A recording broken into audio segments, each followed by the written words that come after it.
dengan Nini Besti.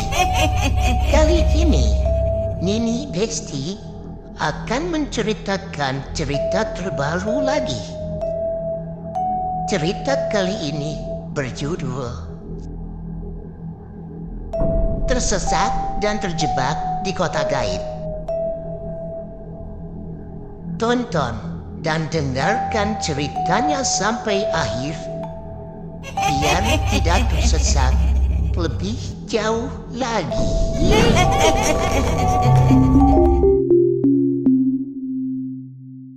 Malam itu, Wisman dan Narti masih berada di rumah Robi. Bersenda gurau mengobrol ngalor ngidul, membahas segala hal yang ada di pikiran mereka masing-masing. Mulai dari masalah politik, agama, sosial, hingga berujung membahas perempuan yang sedang disukai oleh Narti. Ya, layaknya remaja laki-laki pada umumnya, sambil menyeruput kopi hitam dan menghisap sebatang rokok, mereka bertiga terlalu tenggelam dalam obrolan, sampai akhirnya membuat mereka lupa akan waktu. Sudah jam 11:30 nih, pulang nggak? Ucap Wisman saat mereka berkumpul membuat semua orang terdiam.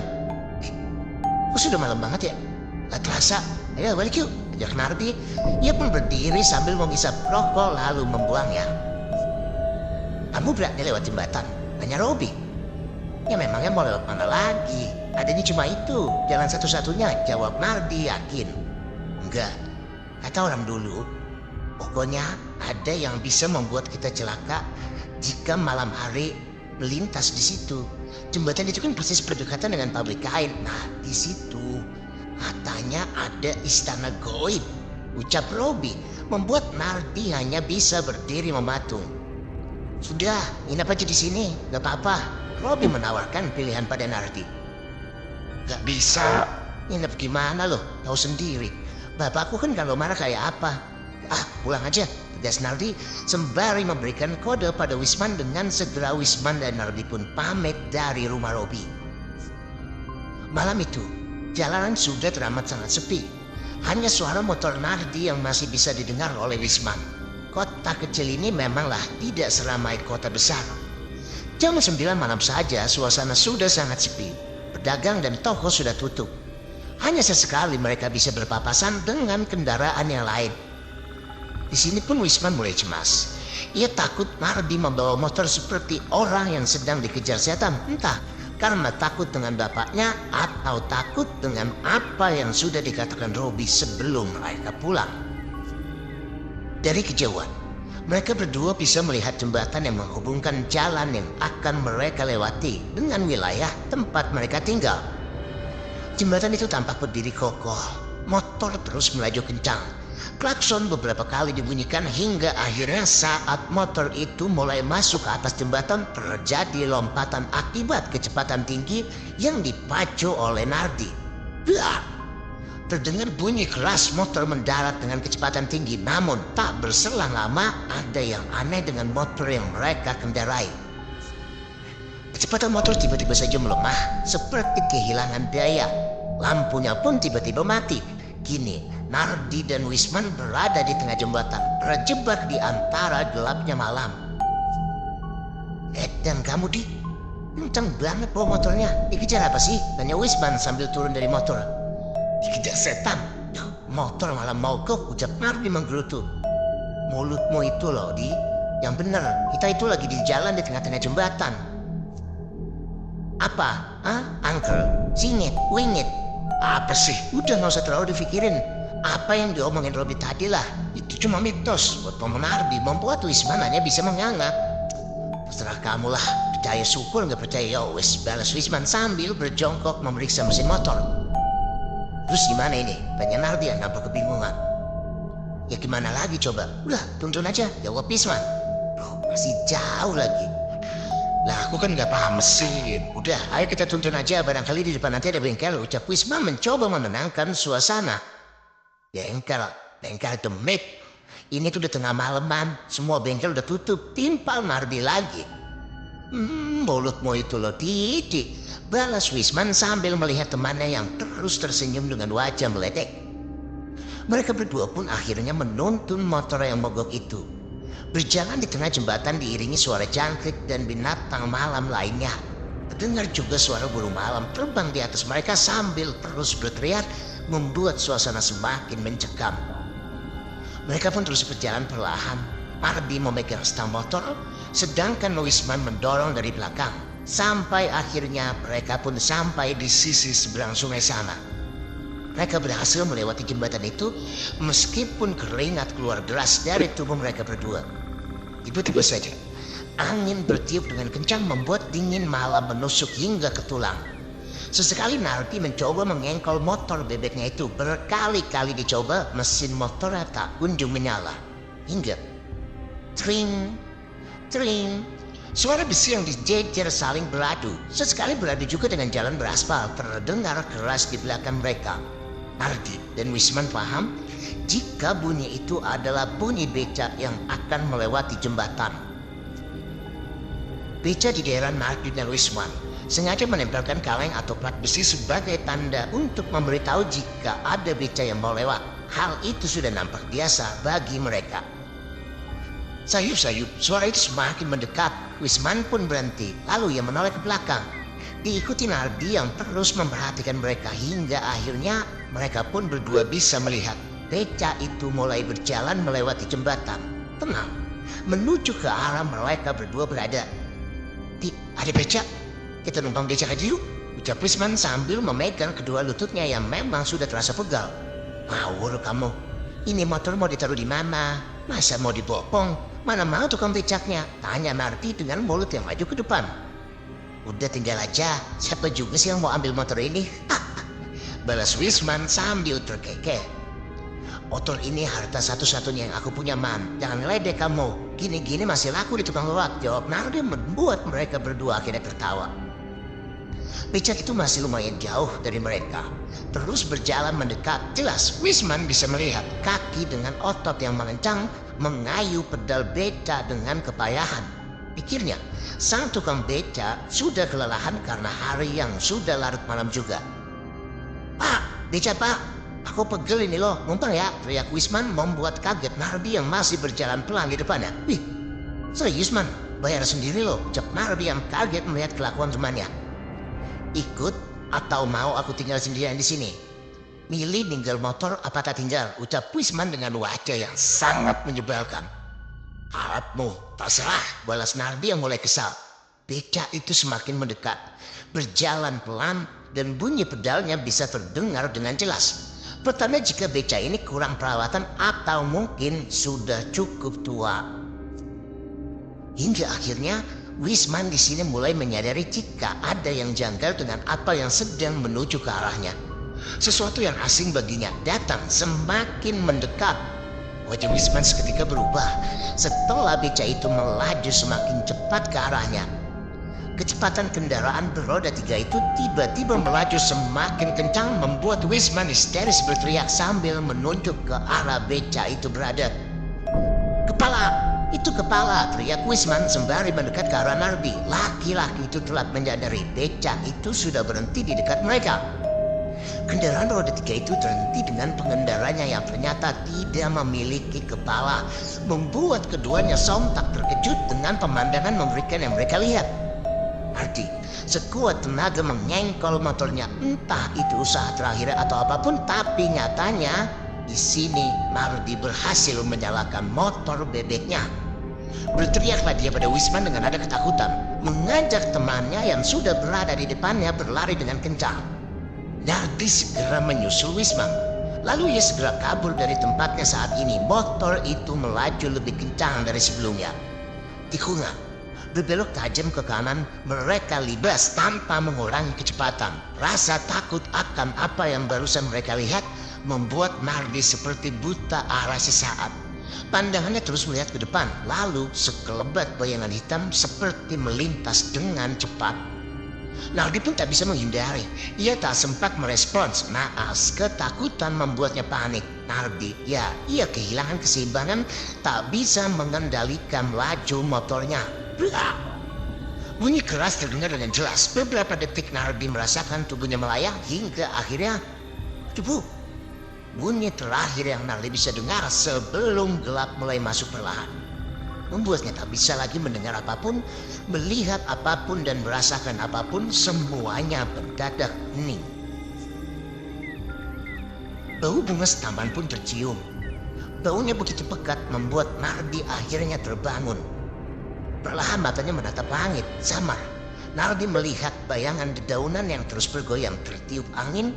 Ia pun mencoba mengingat kejadian yang terjadi sebelumnya. Perlahan pandangannya pun mulai jelas.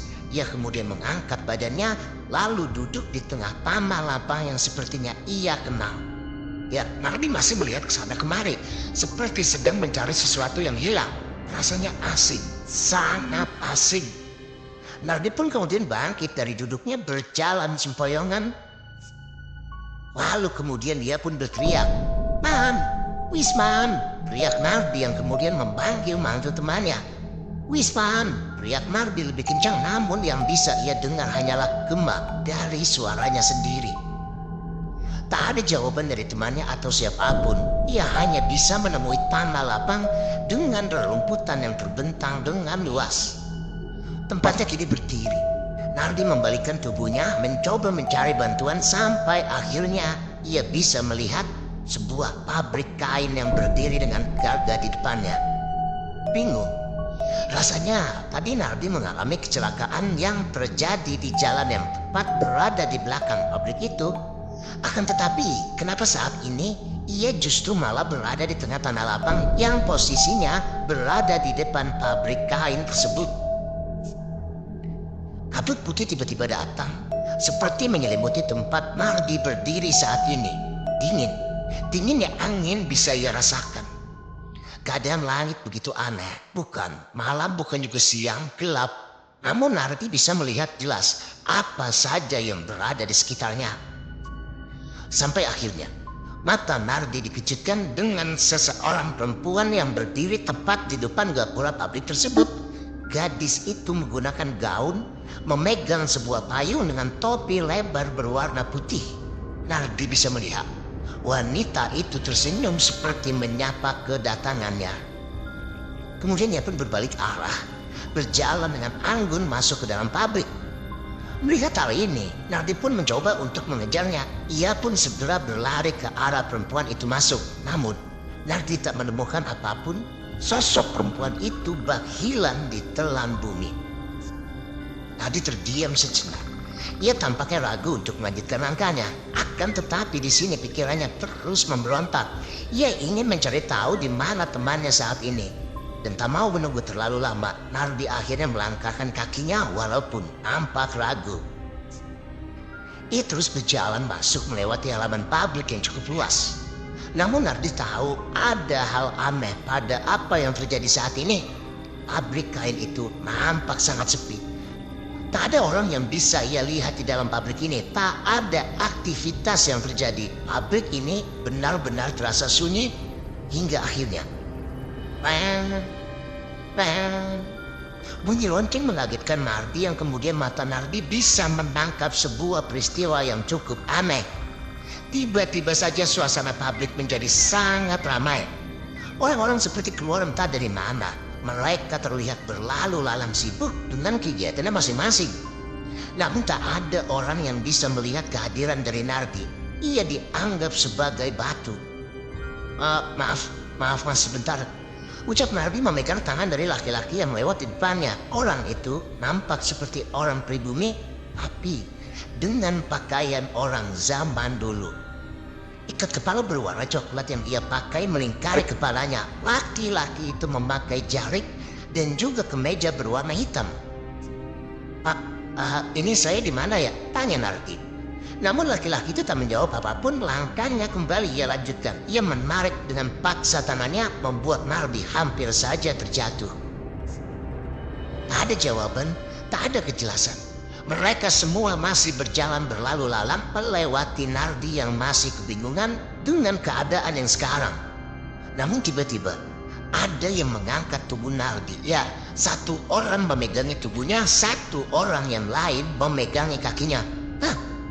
Mau dibawa kemana aku? Teriak Nardi sambil terus memberontak. Namun sama seperti sebelumnya, kedua orang ini hanya terdiam, tak menjawab apapun. mereka tetap memegang erat tubuh Nardi, membuat laki-laki itu tidak berdaya. Kemudian pure, Nardi dilempar ke dalam kolam yang berisi penuh dengan air. Matanya terus membuka.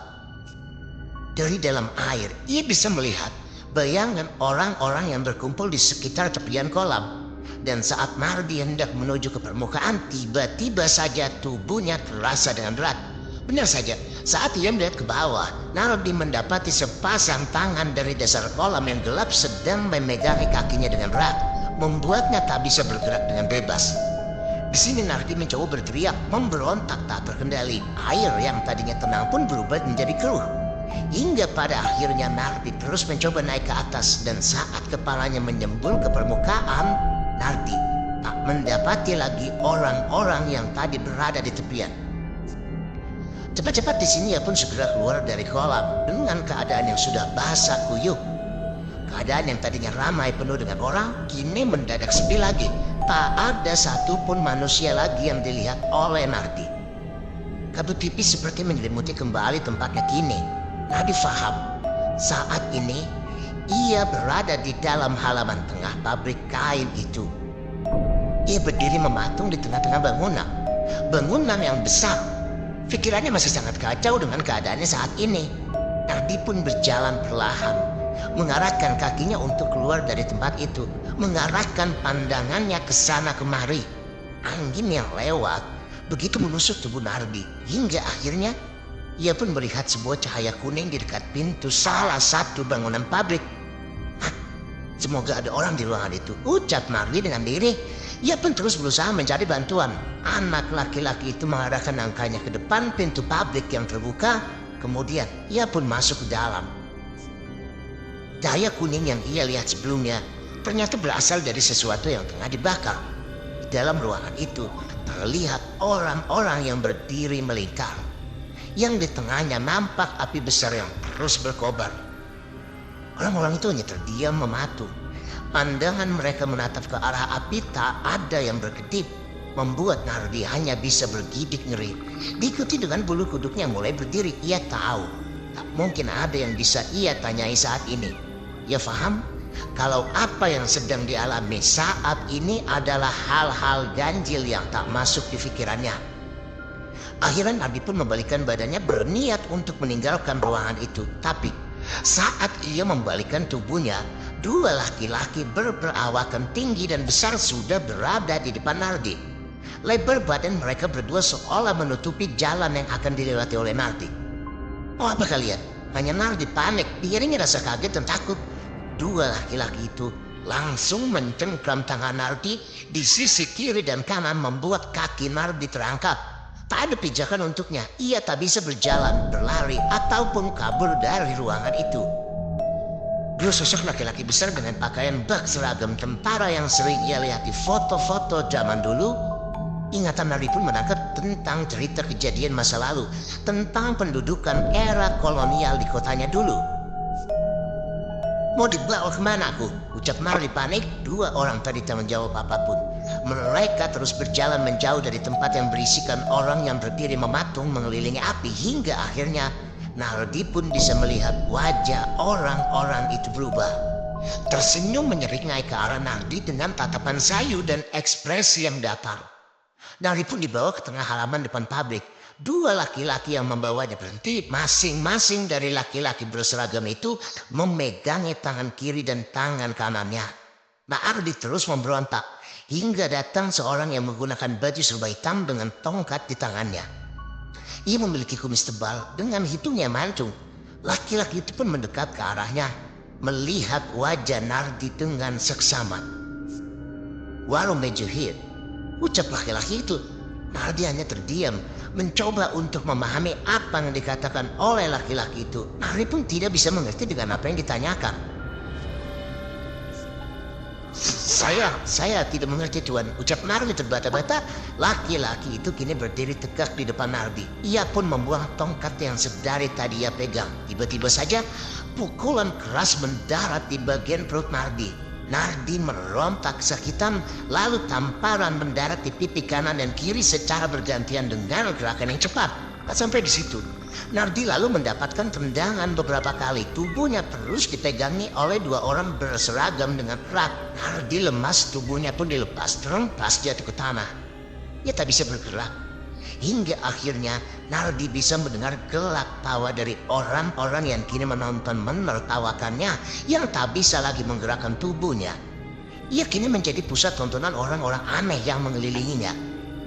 Dua orang berseragam tadi kemudian menarik kaki Nardi. Sepasang tali pun diambil. Kaki Nardi diikat dengan tali tambang berwarna coklat tersebut.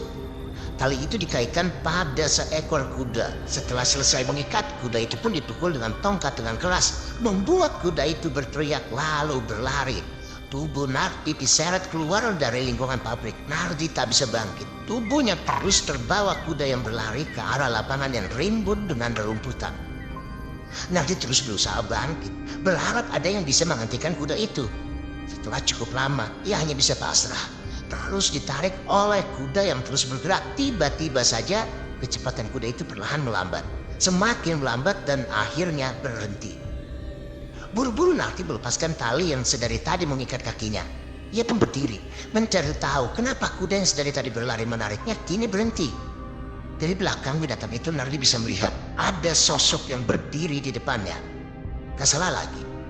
Perempuan dengan gaun dan topi lebar yang Nardi lihat sebelumnya kini sedang berdiri di depan binatang itu. Tangannya terlihat sedang membelai lembut kepala kuda itu. Namun wajah wanita itu terus menunduk. Ia seperti tak mau dilihat oleh Nardi yang terus memandang dengan rasa penasaran ke arahnya. Anda siapa? Ucap Nardi sambil terus melangkah perlahan ke arah wanita itu. Mbak, terima kasih sudah nolongin saya, Mbak. Ucap Nardi terus memanggil. Perempuan itu pun masih diam di tempatnya, tidak bergerak. Dan hingga akhirnya, ia pun mengangkat wajahnya.